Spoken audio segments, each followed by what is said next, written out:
আসসালামু আলাইকুম। রান্নার কাজ যদি দ্রুত করতে চান তাহলে কিছু সহজ টিপস আছে যেগুলো অনেকেই জানেন না।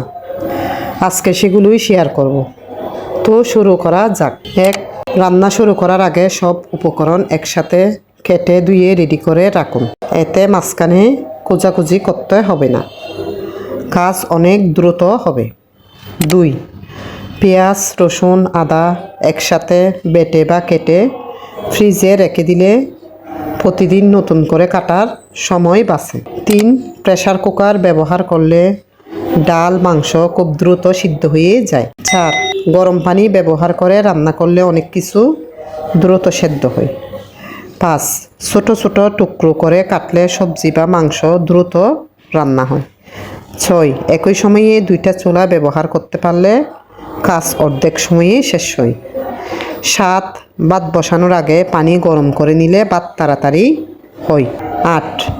রান্নার সময় বারবার নাড়াচাড়া না করে ডেকে রাখলে দ্রুত সিদ্ধ হয়। 9. আগের দিনের কিছু উপকরণ যেমন ভাজা পেঁয়াজ বা মশলা আগে থেকে বানিয়ে রাখলে সময় বাঁচে। 10. ফ্রিজে রাখা খাবার রান্নার আগে একটু বাইরে রেখে নরম করে নিলে দ্রুত রান্না হয়। 11. ডিম সেদ্ধ করার সময় গরম পানি ব্যবহার করলে সময় কম লাগে।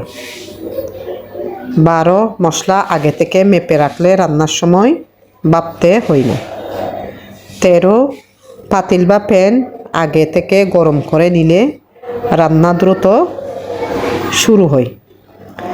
14. বড় পরিমাণ রান্না একেবারে করে রেখে দিলে প্রতিদিন আলাদা করে করতে হয় না। 15.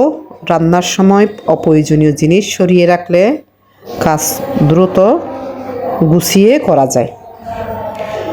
16. হালকা আঁচের বদলে মাঝারি আঁচে রান্না করলে সময় কম লাগে। 17. একসাথে একাধিক কাজ করতে শিখুন, যেমন ভাত বসিয়ে অন্য তরকারি কাটা। 18.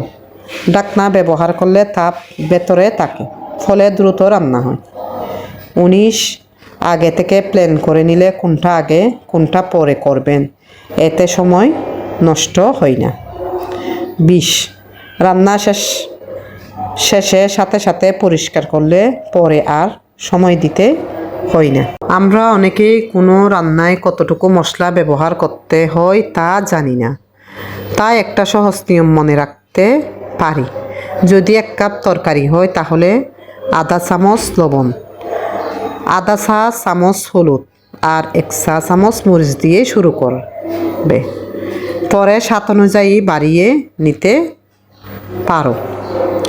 ভাজি করার সময় শেষে 1 ফোঁটা লেবুর রস দিলে রঙটা একদম ফ্রেশ আর সুন্দর থাকে। আল্লাহ হাফেজ।